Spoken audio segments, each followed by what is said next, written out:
A Pharisee walks through a crowded street with about 75 pounds of spices strapped across his shoulders. The sun is dropping. Shops are closing.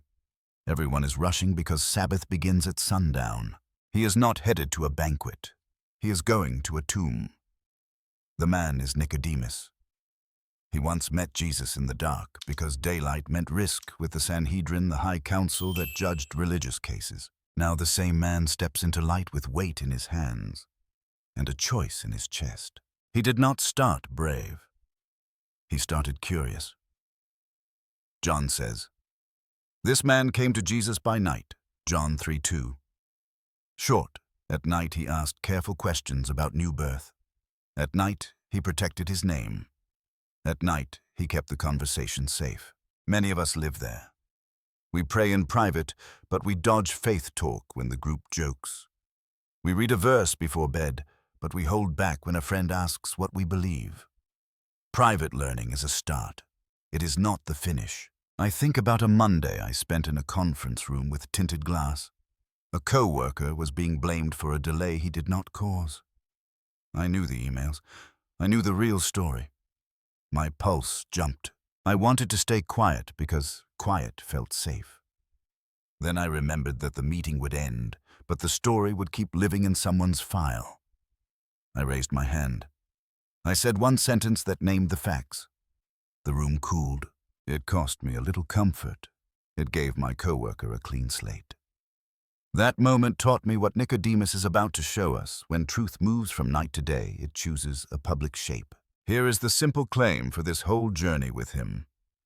Private curiosity must grow into public clarity if it is going to shape a life. That does not mean shouting. It means honest steps anyone can see. Nicodemus will take those steps in the space of one afternoon. The clock will press him, the weight will mark him, the act will reveal him, and we will see that courage often grows after we move not before. Takeaway for today. Name one place where your faith is still night only and decide one small, visible step to bring it into daylight, a conversation, a calendar block, a written note. Next, we'll step into the hour when the clock got loud and the choices hardened, the day of preparation when delay was no longer an option. By midday, the city was moving fast. Markets were closing. Lamps were being trimmed. It was the day of preparation, the workday before Sabbath, when all chores had to be finished. The cross stood outside the city wall. Time was short. Bodies could not remain on a cross overnight because Sabbath began at sundown. The window for love was measured in hours, not days. John records a simple line. Since it was the day of preparation, John 19:31 short. That detail explains the urgency. Jewish burial followed a plain rhythm. Wash, wrap, place in a family tomb cut into rocks, seal the entrance with a stone. Spices were used to honor the dead and manage odor in a small chamber. None of this could slide to tomorrow. There was no tomorrow for errands once the sun touched the horizon. I think about the afternoon my sister called from the hospital. Our dad had taken a sharp turn. The nurse said, "If you want to see him awake, come now." Work emails still pinged. A meeting sat on my calendar. The clock would not stretch for my plans. I had to decide what I honored first. I shut the laptop. I drove. Nobody praised the decision, but it was the right order. Crisis compresses time and reveals priorities. This is where Nicodemus and Joseph lived for a few compressed hours. Therefore they moved. They asked Pilate for the body. They gathered linen. They carried spices. They chose action over delay. Delay would have sent Jesus to a common grave. Delay would have honored comfort over love. Urgency did not make them frantic. Urgency made them clear. You and I face smaller versions of this every week. A friend texts, "Can we talk before my interview?" A neighbor loses a parent and needs help with dinner. A child asks a hard question at bedtime. The clock says you have 10 minutes before the next thing. The choice says you have one chance to honor a person made in God's image, person with God-given dignity. Honor does not always need a whole day. Honor needs a willing hour. Here is the simple practice. When the day speeds up, ask one question first. Who do I honor now? Then choose one task that matches that answer. Put it on the calendar. Send the message. Start the drive. Therefore, your schedule becomes a small altar place of commitment where love gets a time slot, not just a wish. Reflection. When the clock is loud today, who should you honor first, and what is the next 10-minute action? Someone had to say Jesus' name in the governor's room. Someone had to ask for the body. Mark writes Joseph took courage and went to Pilate. Mark 15:43 short. That is not a small errand. Pilate had just signed an execution. Rome did not like loose ends. A council member walking in to request a crucified teacher looked like sympathy for a threat. It could stain a name. It could invite questions later. Joseph went anyway. He did not send a servant. He did not wait to see if someone else would step up. He asked. Then Nicodemus stepped into that courage and joined the work. That is how honor spreads. One person moves first. Another person finds strength to move next. The ask opens a path for the rest. Here is why this matters for us. Asking is not just a form. Asking is an act of love. It names what needs to happen. It puts your reputation on the line for someone who cannot speak. Pilate could have refused. He could have delayed until the Sabbath started. He could have sent the body to a common pit. Joseph took that risk because love carries requests that cost. I think about a manager I know who walked into her director's office after a chaotic rollout. A junior teammate had done the heavy lifting but was invisible on the credit slide. The manager asked for a correction before the all-hands meeting. She did not say, maybe next quarter. She named the contribution. She asked for the change. It cost social capital in the room. It gave a good worker public honor that shaped his career. The ask mattered more than a private thank you. Therefore, do not underestimate the holiness, set-apart goodness of a hard ask. It says, I am willing to be seen for the sake of what is right. It also says, I accept that this may change how some people see me, but it changes you too. It cleans your inside life because your words, your values, and your actions line up. So here is a small practice for this week. Write down one courageous ask you need to make. Keep it simple. One sentence that names the need, one sentence that honors the person, one clear request and a time to talk. Then do it. If the door closes, you still stood where love stands. If the door opens, you cleared a way for others to join. Reflection. Who needs you to make a costly, respectful ask on their behalf, and what exact sentence will you use? Nicodemus did not show up with a token. He showed up with weight. John says he brought a mixture of myrrh and aloes, about 75 pounds, John 1939 short. That number matters. In the first century, large amounts of spices were used in rock-cut tombs to honor the dead and manage odor in a small chamber before the stone was sealed. 75 pounds was royal scale. This means Nicodemus spent serious money, called in help to carry, and chose to be seen while doing it. Honor is not a feeling floating in the air. Honor lands in choices you can lift and measure. The jars had to be purchased. The mixture had to be prepared. The bundle had to be hauled through streets where people could point and whisper, that Pharisee is with him. Nicodemus risked wealth, reputation, and ritual convenience. He made the trade in one afternoon because love does not wait for a safer day. I think about a couple in our church who lost their first child near term. People sent texts and heart emojis. One friend did more. He took a week off without being asked. He arranged meals, handled the phone tree, and stood at the counter with the funeral director so the parents did not have to choose casket details alone. He paid deposits up front because we'll pay you back later, still leaves a bill on the table during grief. He did not post about it. He lifted weight. That is what Nicodemus did at the tomb. Therefore, costly honor breaks the spell of spectator faith. It turns belief into carried burden. It moves you from I care to I will shoulder what this moment requires. But there is another side. Costly honor will press on your pride. It may rearrange your budget. It may expose your name. That pressure reveals whether Jesus has your admiration or your allegiance, loyal commitment. Allegiance answers with a receipt, a calendar, block, and tired arms. Here is a small practice for this week. Choose one person who is carrying a heavy thing and move a real weight for them. Pay the invoice they cannot face yet. Drive the late-night hour no one wants. Take the task that will not earn likes. Do it quietly. Let the cost teach your heart what love feels like in your bones. Reflection.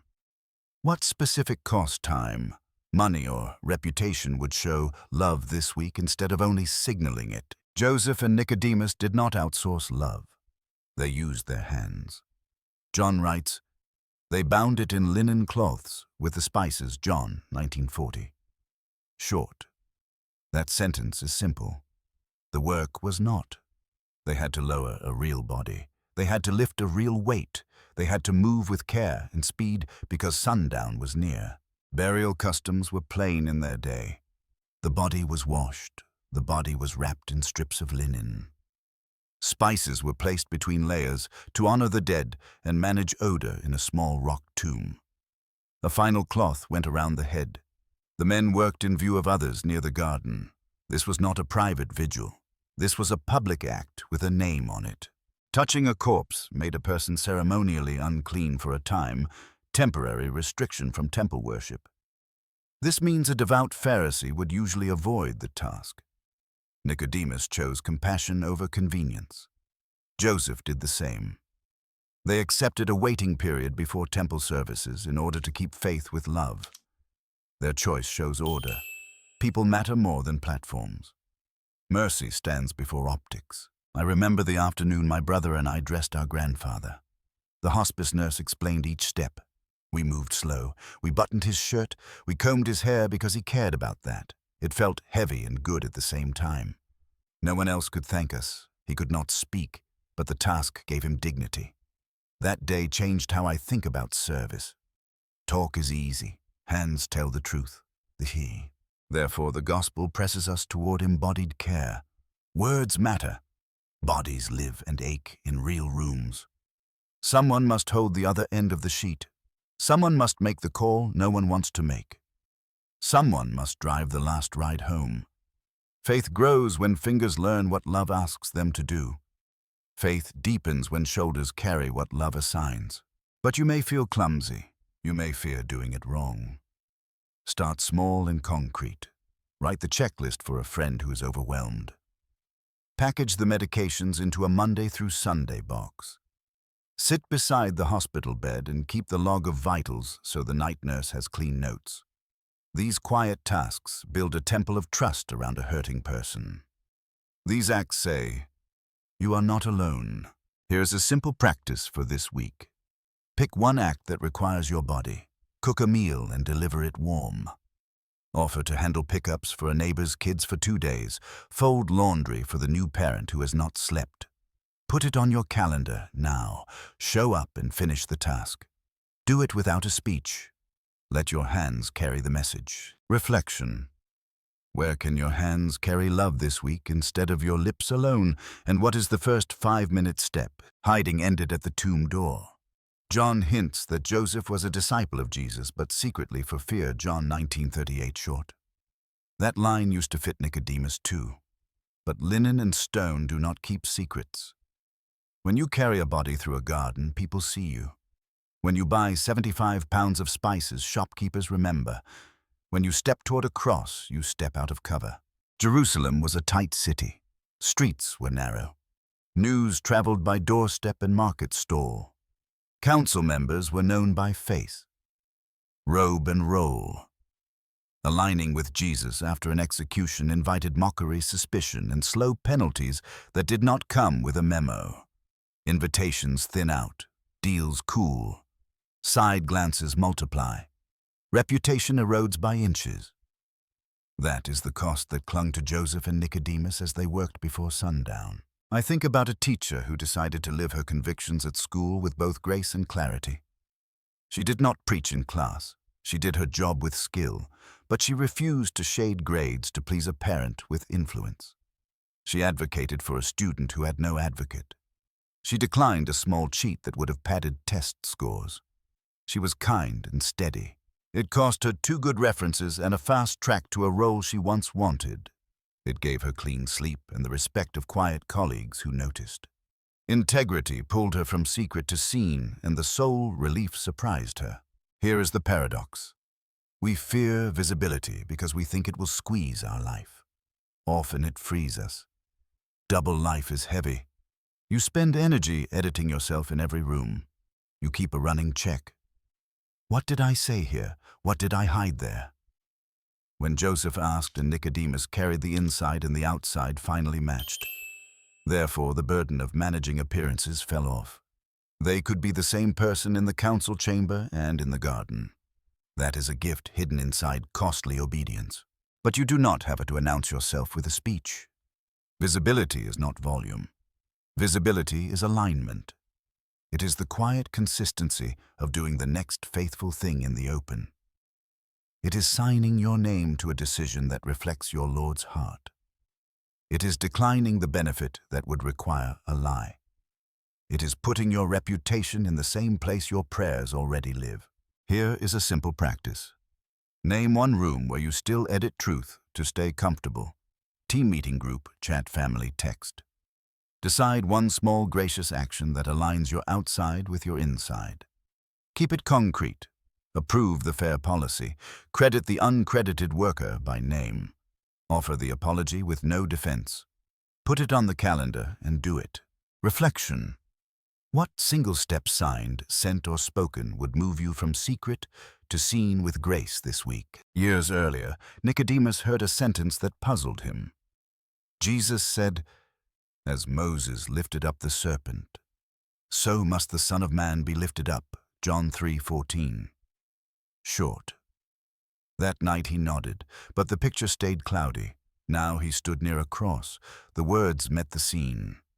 Lifted up was not a slogan. It was a real body on wood outside the city wall. The story behind that line is simple. In Numbers 21, Israel complained. Venomous snakes attacked the camp. God told Moses to lift a bronze serpent on a pole. Anyone who looked at it in trust lived. This means looking was not magic. Looking was obedience that showed trust.